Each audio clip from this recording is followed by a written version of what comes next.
Welcome back, everybody. Today we have Catalina joining us from Modern Photo Booth. I mean, there's a million moderns, so we'll get her to tell you what all of them are.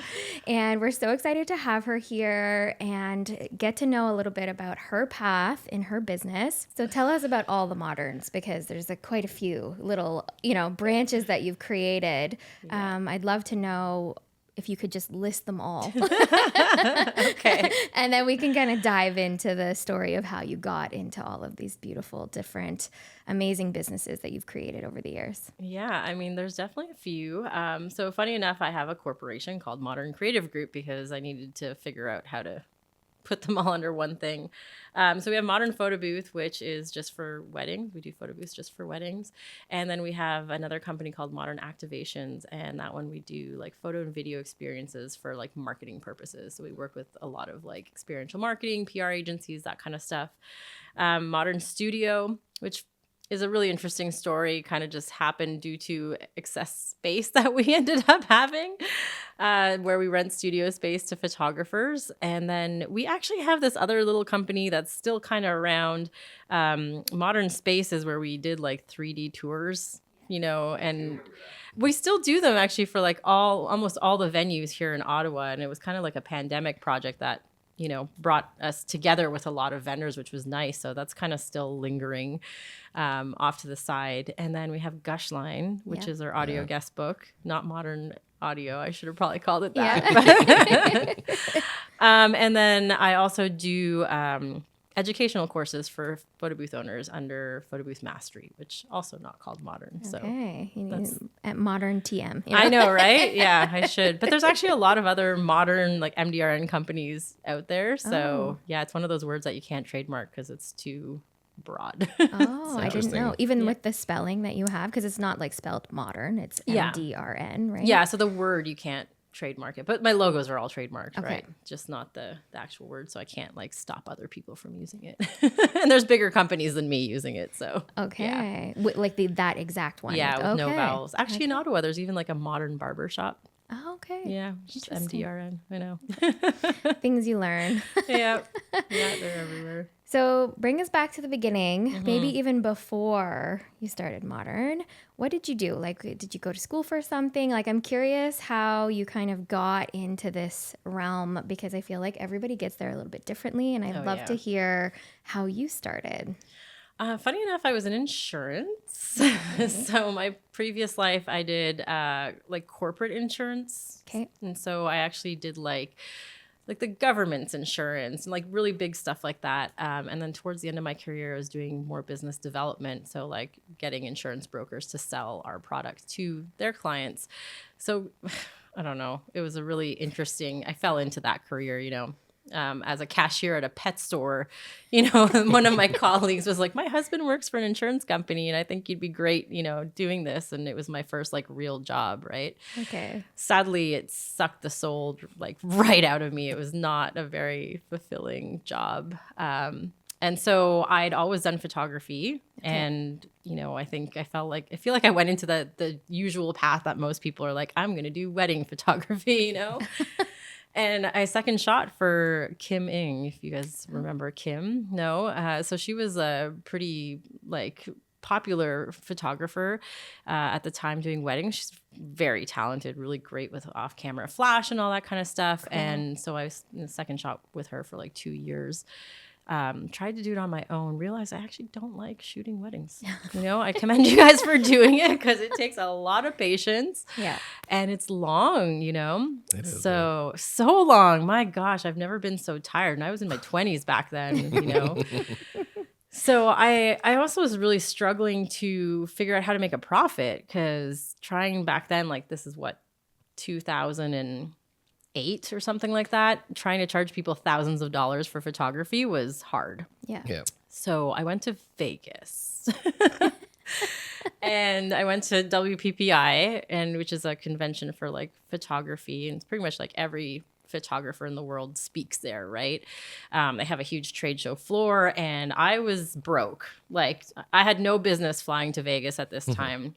And myself and 2 other people. Kim was one of them. And Mark, I don't know if you remember him, but he used to do wedding videos as well. Okay. We split a room at the Excalibur. It was $60 a night split between the 3 of us. And the room was really small. You must have been in your 20s, right? 'Cause We were. can only do that when we're in our 20s. That's exactly it. And so we got free passes to the trade show. And that's where I actually saw my first photo booth. Okay. And I literally bought it on the spot with my parents' emergency American Express. You're like, this is for emergencies. It's You're an emergency. It's an emergency. I got to start a business. It just clicked so well. Like as soon as I saw it, because funny enough, I hated photo booths before. I thought they were the tackiest things ever. And you wouldn't catch me dead in one, like at all. Every party I went to that had them, I was like, I'm not putting that hat on. I am not putting those glass. I don't know where that's been. We're going to have to make a clip of this. I know. Exact part right here. I hated photo booths. It's true though. I really did. But that's what made it click for me, right? Is that I saw that photo booth and I was like, this is like a mobile studio. Yeah. Like this is what I would want, at my event. And what was the difference between this one that you saw and the ones that you've seen previously? What drew you to it? Yeah, so like the traditional ones are like a webcam with Oh. really bad resolution. Half the time, like the image is like flat and grainy. The print that you would get was like an afterthought made with like clip art, Okay. And so every time I was like, well, this is just like, it's kitschy. I didn't like that. It's a giant black box, like, those utility crates that has like a camera in it and like a screen. And you're like, what is happening? This is like, I don't even understand. And so the one that I saw, which is the one we still use to this day, it had beautiful umbrella lighting. It had a DSLR built into it. The printer is actually supposed to be right on the bottom of it. But let me tell you, like your thighs burn by the end of the night because you're just squatting down the whole time. So we moved it. But it was all in one unit, right? Super small footprint, but the lighting was great. It actually didn't come with any backdrops or anything like that. And so that's kind of where I came in and was like, okay, well, what would I want my photo booth to look like if I was getting married? I was already married at this point, but if I was, getting married now, what would I have hired for a photo booth? And that's where I started really curating the backdrops and getting like beautiful sequin, because sequin was like really hot back then. Now not so much, but they were really well made ones. They weren't like the see-through ones. They were like big sequin in beautiful colors and that kind of stuff. And we handmade the props. Like I had a Cricut machine in my basement and I would make like the props and have them have like really cute little sayings until I found someone who could do it after. But that's what I think set us really apart from everyone else at the beginning, and that just took off. People identify that is different. And that's what they want. They no longer wanted the big black box. Yeah. With the really bad photo quality and weird backdrops. Yeah. Seriously. Like paisley. It was not paisley. What was it? It was like velvet damask. That's what it was. That's what everyone had back then. It's like, oh man, or like the stretch fabric. Yeah exactly. So that's how it all came to be. And and so you bought this when you were in the States, right? Yeah. So you had, I guess, some of it shipped to Canada, or did you like bring it back with you? No. So back then they hand built each one of them, so it took 6 weeks for them to like build it, and then they had to ship it to Canada. And of course, I hadn't taken into consideration duties and like, shipping and also exchange rate. And, explaining that one to my parents was really interesting. Being like, well, I'll pay it back, I promise, which I did like really quickly because, the photo booth took off. But I had 6 weeks to get everything else in order. So, build a website, social media, all that kind of stuff. And 6 weeks is not a long time to do that. Yeah, it's not. No. And I think what really worked in my favor was I'd started enough businesses at that point that I kind of knew how to do it quickly. Kind of those past failures worked to my benefit, that I was able to be like, okay, I just need this done. I can do the social media, get everything going, start reaching out to some of my contacts and getting in front of the right people. And so what year was this, just to confirm? 2014. 2014, Yeah. Okay. So 10 years, almost like to this month. Was Instagram out in 2014? Yeah. I'm just trying to think, like, you're saying advertising on social media, but to me, back then would be like a Facebook or, what were the kind of the big ones? Yeah, I think Facebook. We had Facebook too, but Yeah. Instagram was like the big one. It wasn't as much of a tool as it is now, right? It was in its infancy, but it was kind of like you're not really around if you're not on social media. And it was interesting to be able to also like separate like my personal account to my business account and really show people like what we were doing to build the business. And, I got a lot of followers just from talking about starting a business, right? Nice. Which I've now turned into something else. But funny enough, on my modern Instagram account, I have almost 10,000 followers, and probably 80% of those are other photo booth companies, not actually clients or, anyone who I can actually like sell my photo booth services to. It's other photo booth companies. So interesting. So walk us through that, because I feel like you started Modern with, the photo booth, the 6-week process to build a business. If you never need somebody to build a business, clearly Kat knows how to do it in 6 weeks or less. 6 weeks. Is that my next course? Build your business in 6 weeks. My God. But talk to us a little bit about how you sort of branched out into the other ones, because I think that there's, that there's some stories there, I'm sure. Yeah. So modern activations came to be just because I was having a really hard time marketing weddings and corporate. So you can't market. They're two totally different target markets, right? So we ended up splitting the brands. That was in 2019 that I did that. And then the pandemic happened. So that was really interesting. But that really helped us streamline all of our marketing and everything so that we could really focus on, and corporate is now what we do mostly. Like weddings is actually not even 20% of our revenue. Okay. And so the corporate is really what we do a lot of. The studio, funny enough, was our old office. And so during the pandemic, the photographer that was using that space, she left and she asked if I wanted to take over her lease. And, she had already done all this amazing work in there. We were using that space every now and again anyways. So I ended up taking over her lease because our team was growing so much. Like we used to have just a small warehouse space and everyone was sitting in the warehouse, and it's like we have equipment and they're trying to talk on the phone and the guys are like assembling photo booths and they're trying to make like sales calls, and it's like it's just not working, right? So we took over that space, and then within like 6 months we had to move. We ran out of space, but I just signed like a 5-year lease on that thing. So, we were like, well, I guess we're just going to rent it out because what else can we do, right? And it's really turned into a self-sufficient business at this point. Like it's rented almost every single weekend. And even during the week, like this week alone, like we don't even get a chance to use our own studio. I have to block it off for myself if I want to use it. Because there's always someone in there. So that's worked out to be really nice for that. It's actually generating profit, which at first we were just like, let's just pay the rent, right? So that's how that one came to be. And then the rest. Do you still have the one downstairs? Because I know you had like the downstairs space and the upstairs. So you just have upstairs now. Yeah, the downstairs space we gave to the hair salon that was there because they were dying to expand too, right? Okay. And so they asked me, and they're like, if you ever want to get rid of, like every month they'd be like, so are you leaving? Like, and I'm like, no, I'm not leaving. Yes, I was leaving. So, okay. So they're now in there, but they're a great group. I go there every 3 weeks. Get my nails and hair done. Nice. Yeah. So that's how that came to be. The other ones were just like the audio guest books, we're always looking for what can we add on to the services, like, and what's innovative and that kind of stuff. We love the audio guest books because it's just such a personal touch. You're getting the photo now. You can add like voice where people can record messages and all that. And it's just really special when you hear it. And I feel like people don't really appreciate it until after, when they actually hear all the messages that they get from their loved ones. And especially when you get like the drunk ones, we heard a few from some of your clients. Yeah. They're fun. They are. I mean, they always start off super sweet, and then towards the end of the night, they're just like super comical. You know? But have you ever thought of merging both, like doing like a video audio I was thinking guest the same book thing. type thing? Well, funny you should say that. So we just got like, for Mike and Steph's wedding, we had that London photo booth. That was actually... So we had actually ordered one for their wedding. It got confiscated by customs And so that one that was at their wedding was actually a replacement that I had to go to Montreal to bring back to Ottawa. I don't know how. I found the only other one in Canada, but it was kind of short. Yeah. Have you noticed? I mean, it's good for me, but Yeah.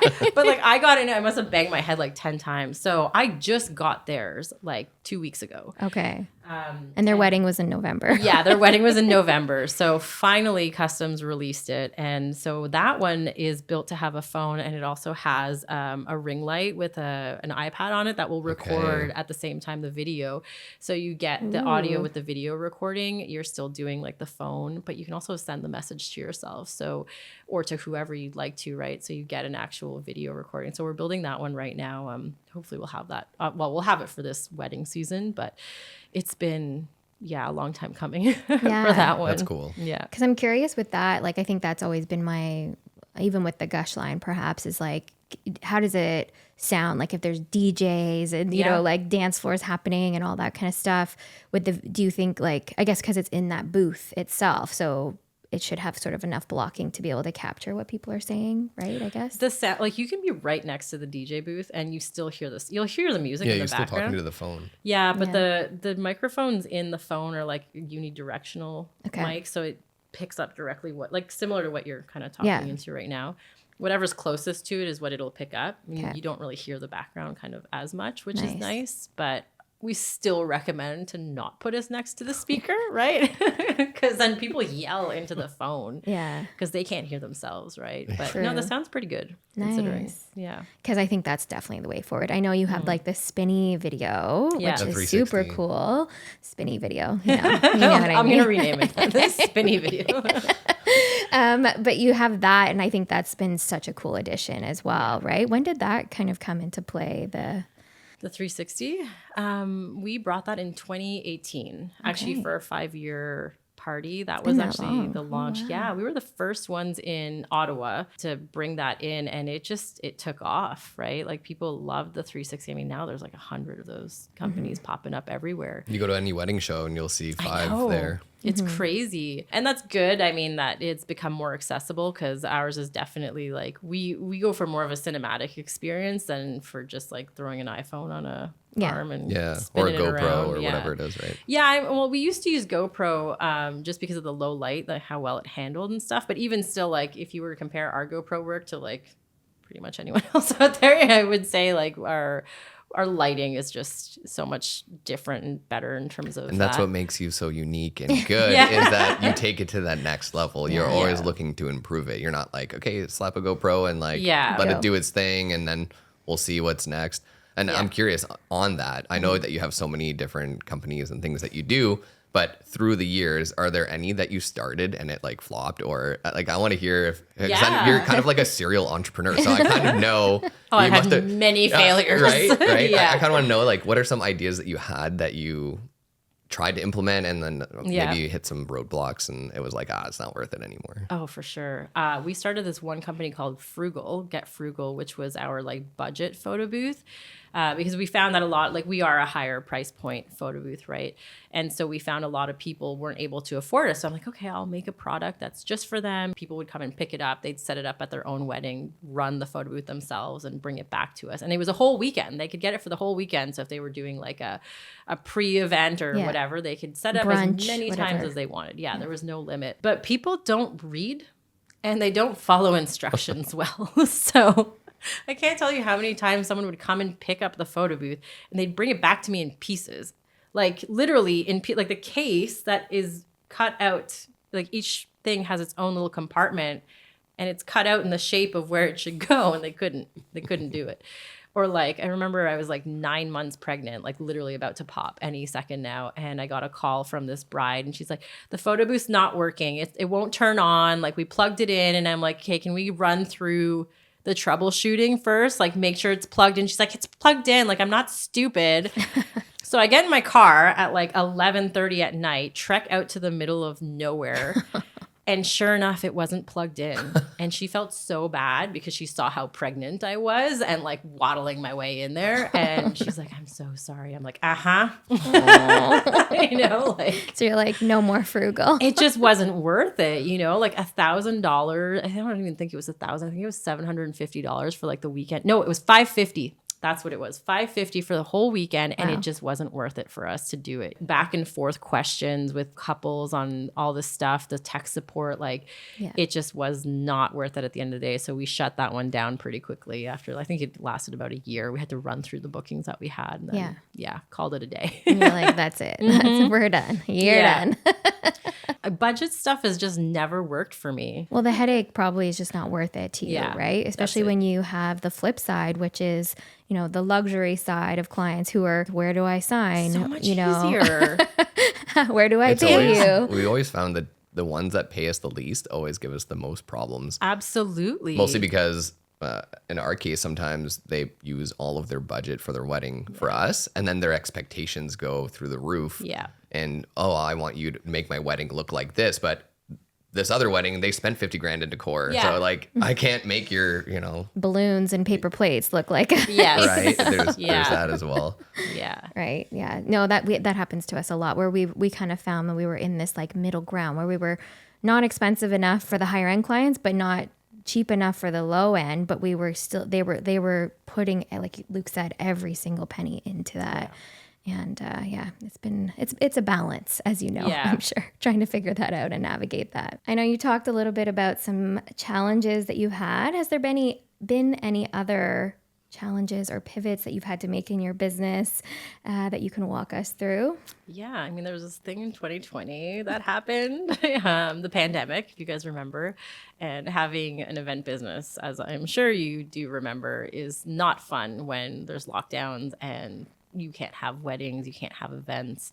We saw $250,000 leave us in one day. And that was one of the hardest things I think I've ever been through in my entire life, where it's just like every phone call is like, we have to cancel our service, and your entire year just, dissolves in front of you. And we're just like, what do we do? Like, what do you do with not understanding what was in it for the next 5 years, really, because, I guess we're only 4 years in. So I personally feel like I still have like another year to go before I'm on the other side of what happened. Yeah, right now we're just dealing with the PTSD of what happened, right? Yeah. But I remember that. Vividly. I remember even going to my doctor and being like, I think I'm depressed. Like every email that I get, people want to cancel or postpone. And I'm like, I don't know how I'm going to pay my mortgage. You know, like this was the reality that I think a lot of people were facing. And I was just, I 100% get what you're talking about. I honestly look back and I don't know if I could do it again.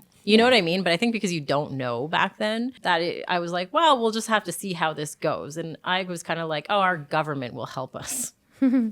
Yeah, I don't know why I was so oblivious to that, but like. But I do have to say though, you were a beacon of light through that time. I remember vividly you being involved in a lot of kind of meetings that were happening. I remember at one point too, we needed a lawyer because we wanted to revise our contract, and you were super helpful with that. Like I will say, like, I know it feels very doom and gloom. I felt like you were very much a light for the community. Our lawyer reference from her. Yeah. Nice. Yeah, I felt like I just didn't know what else to do, right? And when I feel lost, like I need to have some sort of solution. Like I can't just sit there and be like, well, what's next, right? And so I ended up spending most of my time just researching, trying to figure out what could be done. I remember I laid off my staff, and I mean, back then we were pretty small. I only had 4 people working for me, but I kept one, which was my designer, and I was like, well, we're just going to revamp the website. This will be over in 3 months. Like... I mean, that's what they were telling us. I know. Like 2 weeks, right? That was the original. Yeah. Well, I remember packing up my entire warehouse because I thought they were going to like literally lock us down. And, there was that talk of not being able to go more than 5 kilometers from your residence. And my office was 7. So I packed up everything and just like threw it into my basement because I'm like, I don't want to leave the equipment here. So I never even heard of that. You didn't? No, this like 5 kilometers away from your house thing. No. She was deep in the research. Yeah, well, that's what they were doing in China. They weren't even letting people out of their house, right? That's and true, then for some places, it was like you couldn't walk more than 5 kilometers from your house, and that was like your area, right? So that people didn't converge. And then meanwhile, spring break was still happening in Florida. Yeah, Florida. Florida survived. We did everything we could, really. I had this one friend who also owned an events business, and he made a really good point. You can just do nothing and die. Like that's pretty much what's going to happen. If you do nothing, you're definitely going to go out of business. Or you can try to continue towards your goal, right?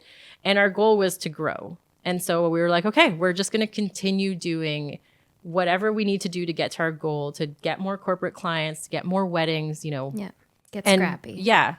And so we just started marketing our company as if we were going to, like, when events come back, we're going to be ready. It was a year of no events, right? Of postponing. And we were really good with clients. Like, at least I feel we were really easy to work with. We just rescheduled everyone. You know, the people who asked us for refunds, like we would at least let them sell their booking to somebody else or whatnot. But at the same time, like we just started marketing like crazy. We started creating new products, all this other stuff. We actually went virtual. We survived off virtual events for corporations and stuff like that. And then when events came back, our revenue like went like 3x. Yeah. You know, like we exploded when events came back, and then it was a whole other set of problems. Yeah. You know? Yeah. Trying to find staff and yeah, reliable staff too, right? Like there's staff and then there's reliable staff. Well, that was the problem. We grew too fast at that point, you know, like we doubled our workforce. At one point we were like 15 or 16 full-time employees, and like that was too many. And there wasn't enough managers to manage them all. So they were kind of just like wild, wild west doing whatever they want and not being very productive. So okay. That was, definitely a big pivot for us, was going virtual and then just marketing as if nothing was happening, you know, which was really interesting. I need to understand, how did you go virtual as a photo booth? Yeah. No, that's a fair question. At first, we had already done a lot of like Instagram filters. So like our designer and our videographer guy, they work a lot in like 3D modeling and that kind of stuff.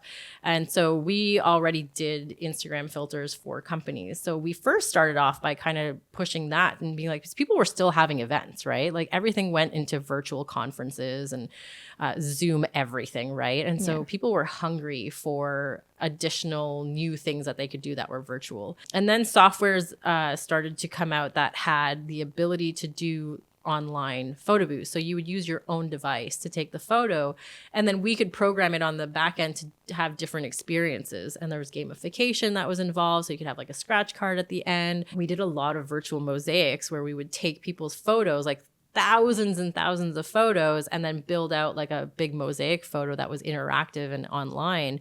And so that's what really got us through like all these corporations that were like dying to like have their employees interact. HubSpot was one of our biggest clients, right? And they're out in like Boston, but they're like a worldwide company. Yeah. So we were doing their employee engagement events that span like every continent in the world, right? Oh, wow. With tens of thousands of employees. And we just sat behind our computers, like watching all these photos coming in and like creating all these like interactive experiences for them. And that was huge for us back then because, you know, there weren't very many people who were doing that. So I didn't even know you were doing it. Yes, there you go. Crazy. Yeah. The event industry. Well, because we're in a different market too, right? Like I wouldn't have known because I wouldn't have, we weren't in that, right? We were in the weddings, just praying that somebody would hire us for 3 hours for 10 people in a park. Yeah.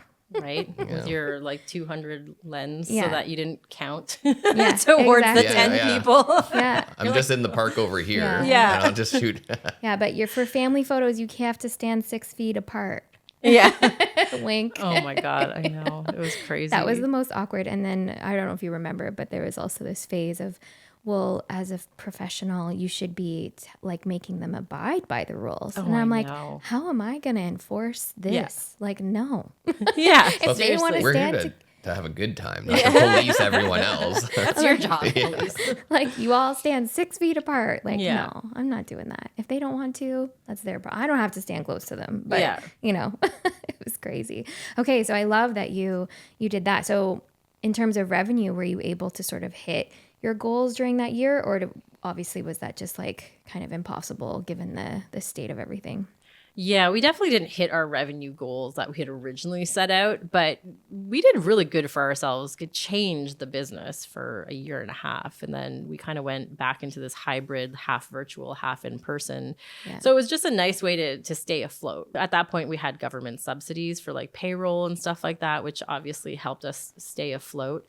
So it's definitely wasn't like a year where we made money, but we survived. I think if anything, it really helped us when things opened up, because so many people were aware of us at that point that, our marketing efforts really paid off. And once events came back, everyone's like, just came back. Did you find that the corporate world came back as quickly? Like, no.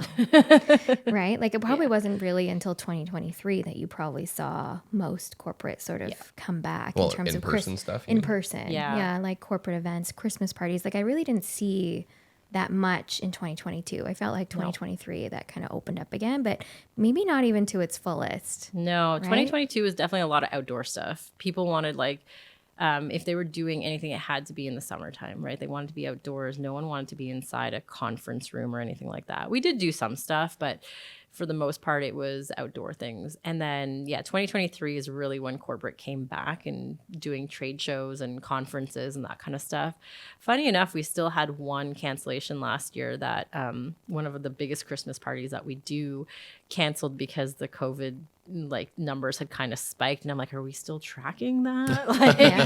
It was really interesting. And I was like, oh man, I can't do this again. Yeah, we're not going. It was just them. Yeah. They're a government-ish, arm. So I get it. They were just being cautious. But 2023 is really when it came back. They're coming back, but now there's other things, right? Like even the corporate America, corporate Canada is now dealing with all these layoffs and just like you're out of one thing and then you're just into another one, right? Yeah, we thought that the pandemic was like kind of an economic crisis, but it really wasn't. If anything, it was kind of like a little boom in a sense, right? People were, they weren't spending on some things, but they were spending on others, right? Whereas right now, I feel like it's an economic thing where people are not spending money. And then, of course, things like what we do are like a luxury item, right? And so has that affected you? Would you find in this year, have you found a difference in bookings for 2024 because of what's going on right now?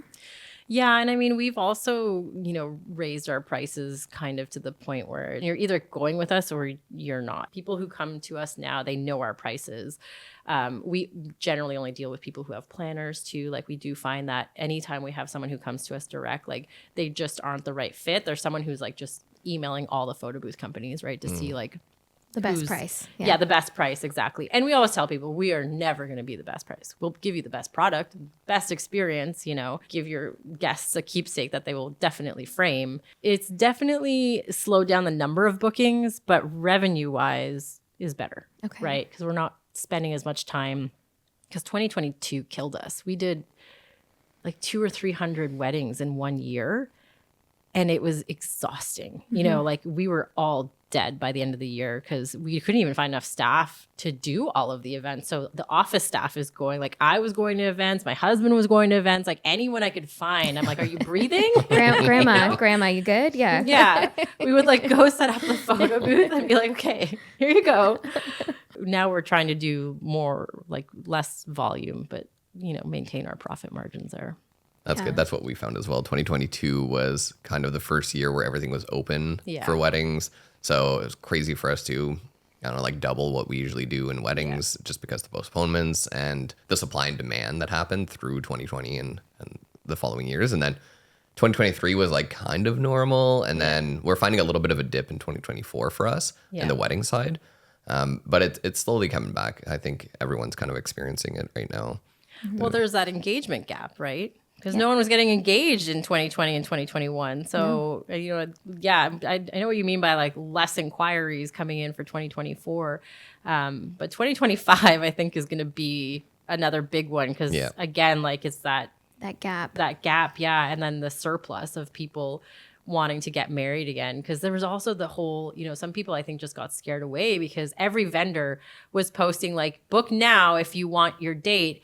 And people think that it was a sales tactic. We weren't doing this as a sales tactic. We were literally doing it because if you didn't, then we have to tell you we're not available, you know? And I have 17 photo booths available on any given day and we sold out of dates.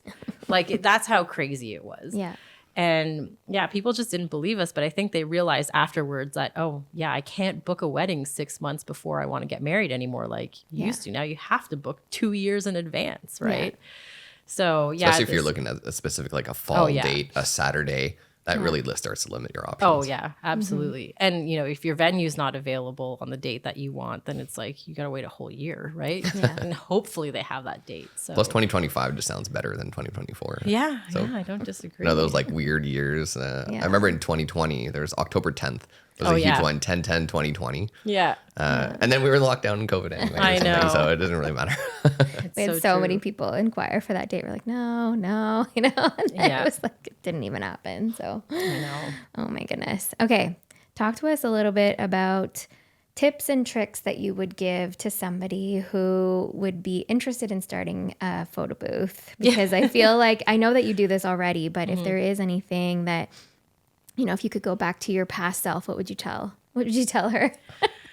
Yeah, I mean, there's so many things. A lot of people think the photo booth market is saturated. It's not, there's so much room for new, people coming in and doing things differently. I think the biggest issue that I find with most photo booth companies that are starting out is they try to do everything, right? They're like, oh, my photo booth does these 17 million things. They list everything on their website. Like we do boomerang and video and GIF and all this other thing. And it's like, no one cares, right? They don't know what that is. They don't know what a template is, right? Most of the time when I'm like, it's time to design your template, they're like, what?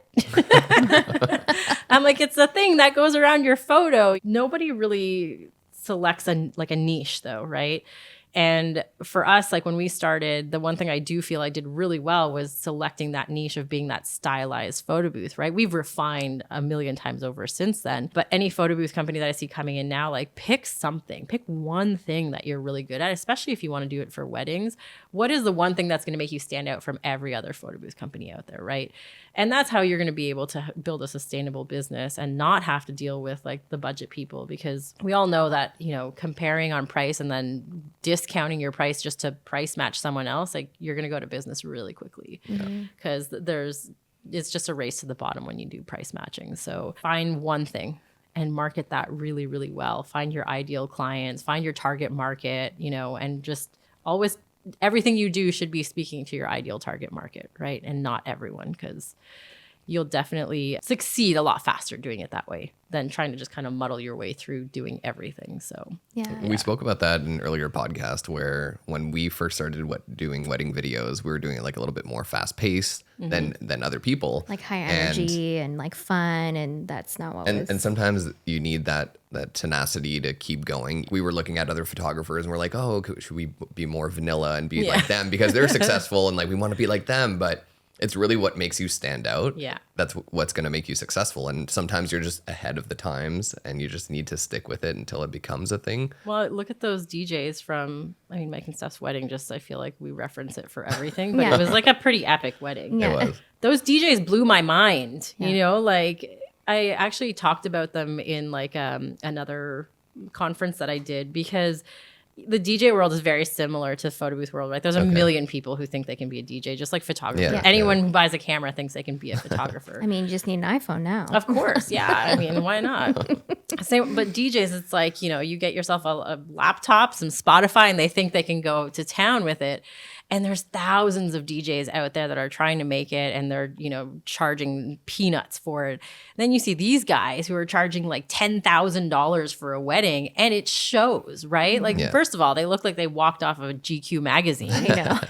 And then they come with their beautiful speakers, and their setup is so clean, and really nice, they're hyping up the crowd. They have smoke cannons and all. I felt like it was a nightclub, scenario, but you're at the Chateau Laurier. Yeah. So it's just, finding what works for you and what's super different. And that's where people can also charge premium dollars, because it is something that is just so different. But it's also, what people don't realize is that took years of trial and error, of mistakes, of failures, and courses, and all of that to get to that point. And that's what you're paying for. Yeah. And people saying no, right? I think that's the hardest part, is that people don't realize how many times people will say no to you, right? You have to, and it hurts every single time. It still does. When someone doesn't book you, you're like, but why? Yeah.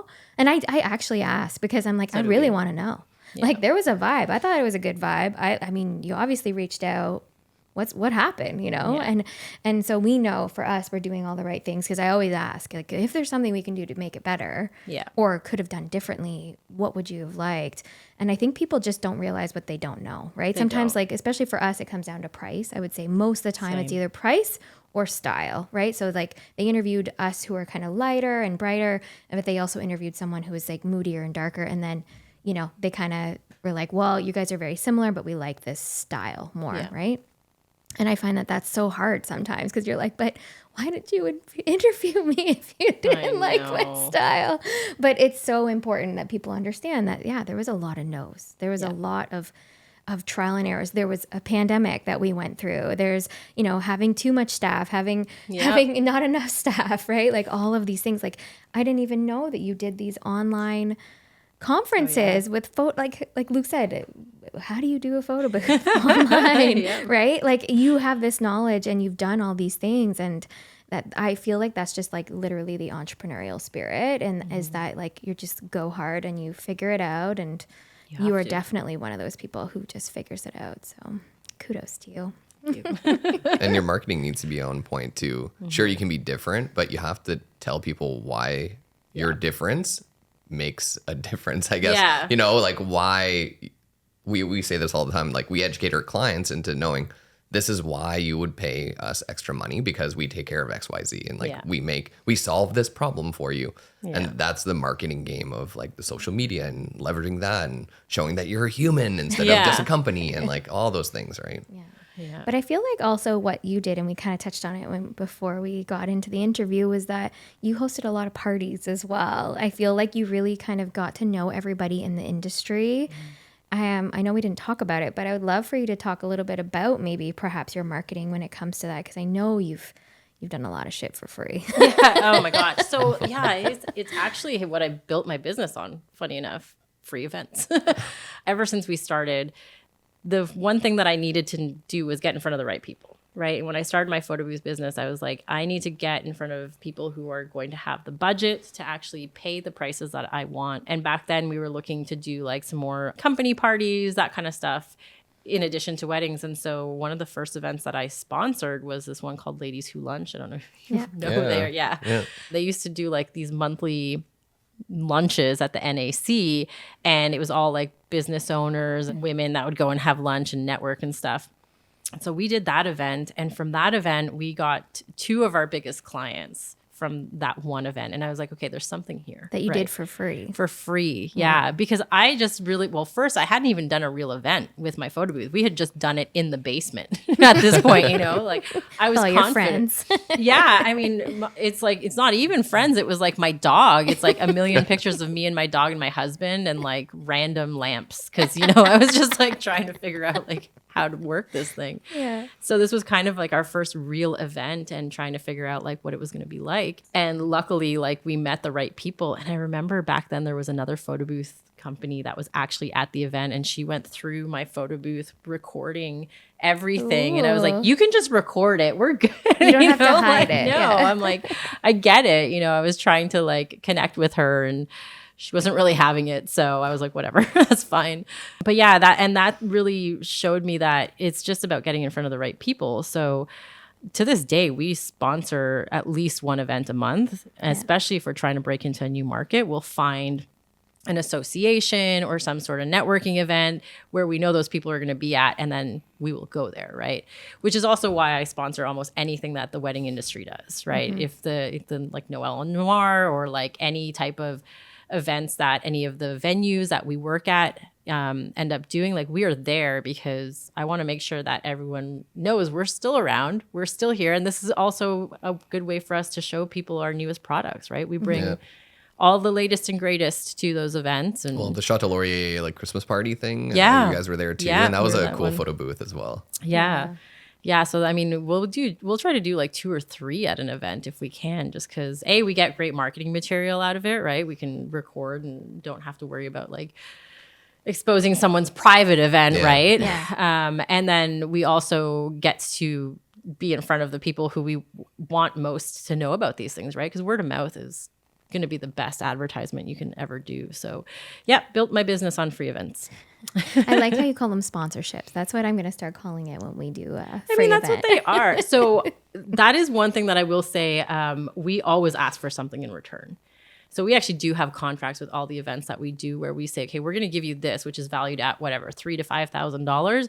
This is what we're hoping to get back in return, whether that's, printing our logo, doing social media mentions, an email blast, or getting copies of the emails for the people who attended. But it has to be a give and take, right? Yeah. They're getting an entertainment and a keepsake and something like that for their guests. So like we need to also be able to benefit from sponsoring their event. So I think that's what really I have this whole formula to how I do these now to make sure that it is mutually beneficial for everyone. And in case you're wondering, it's in the course. So the course. No, I do actually. I have a whole course on it. We're huge believers in that too. When we were starting out, we would do weddings for free, but to ask in return is Google reviews, things like that, right? Refer us to friends and family. Obviously. Don't tell them that we did it for free. Yeah, please. Yeah, we would always educate them on like, we're doing it for free, but this is how much it would have cost if we didn't. Because I think that's important as well for them. Because if they say to their friend, oh yeah, like they shot my wedding for free or whatever, but at least they know, they could be like, oh, but like their full price is $3,000 or whatever it is, right? Well, we told them that was part of it. You can't tell them that it was for free. Of course not, yeah. No, definitely not. Because that's just not going to help us, right? And the idea is that we're doing this because, for us, our biggest thing was the same thing with the venues. We focused on, okay, what are venues we haven't shot at, and how do we get in there? And that was literally our approach. Someone was getting married at this venue. Yeah. We were available. We were going. Yeah. Yeah, and it's hard to get into some of these venues, like we've now expanded into other cities, and, the Fairmonts have always been one of our top venues, like especially here in Toronto. But in Calgary, funny enough, like it was hard for us to get into those weddings and to get in with the people that were referring their clients to vendors and stuff like that. It took us like 2 years before we could actually do it. And a lot of it was, we ended up having to do events for free there just so that we could have it in our portfolio and be like, we've shot at Fairmont Lake Louise. You know what I mean? Yeah. Like hire us for your wedding there. Like hire us for your wedding. Yeah. In Lake Louise. In Lake Louise. Let's chat about some of the things that have been highlights through your career. I think that, as entrepreneurs, we don't, and I feel like you're similar to me in that we don't like to brag about things, but I'm sure there's been some really amazing moments that you've had in your business. I think that I might even know about, but I would love for you to take this opportunity to share some of the highlights that you'll sort of never forget as the success of your business has grown.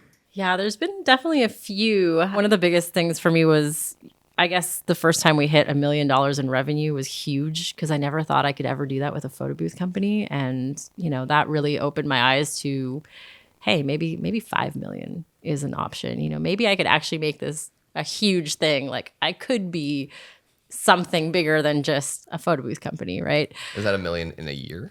In 1 year. Yeah. Revenue? Okay. And I remember like I took a screenshot of our CRM system because I was like, that's a lot of zeros. Yeah. That just hit. It doesn't necessarily mean I made huge profits that year, but, like the revenue goal was just never something I in a million years would have imagined that I could do with a photo booth company. You feel like that's something you do with like a SaaS company, That was huge. This year is our 10-year mark, like our 10-year anniversary since the photo booth was created.